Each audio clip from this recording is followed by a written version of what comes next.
Cinema திரைத்துறை இன்னைக்கு சில எங்க ஊர் பக்கம் சொல்லுவாங்க, என்ன ஆச்சு ஒரு மாதிரி ஆயிட்டிய அப்படி கேட்டா, ஐயா என்னப்பா பேய் பிடிச்ச மாதிரி இருக்குன்னு சொல்லுவாங்க. இங்க பூதம் பிடிச்சிருக்கு, என்ன பண்றது. திரை உலகம் ஒருத்தர் கிட்ட இருந்தா அந்த ஒருத்தர் கிட்ட எவ்வளவு வளர்க்க முடியுமோ அவ்வளவுதான் வளர்க்க முடியும்.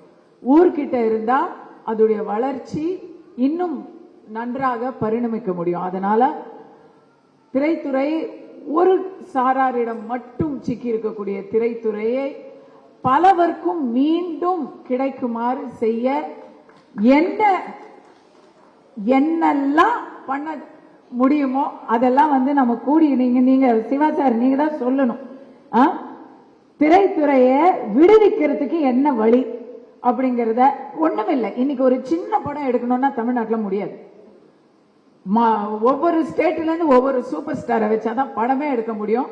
அதுக்கு அதை விட சின்ன படம் எடுத்தா அதை ரிலீஸ் பண்றதுக்குள்ள போதும் ஆயிருது.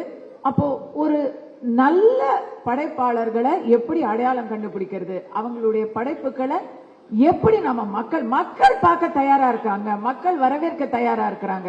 தீபாவளிக்கு வெளியான படங்கள்ல தீபாவளிக்கு ஒரு வாரம் முன்னாடி வெளியான கந்தாராவை தான் உட்கார்ந்து பார்த்துக்கிட்டு இருந்தாங்க.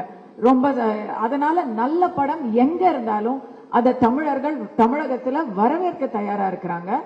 அந்த வரவேற்ப ஒருத்தர் மட்டும் ஏன் பிடிச்சு வச்சுக்கணும், அதை நம்ம திருப்பி மீட் எடுப்போம் அப்படிங்கிறது ஒரு முக்கியமான கோரிக்கை. இத பத்தி சிவா சார் முழு மூச்சாக இதற்கான முயற்சியை நம்ம எடுக்கணும்.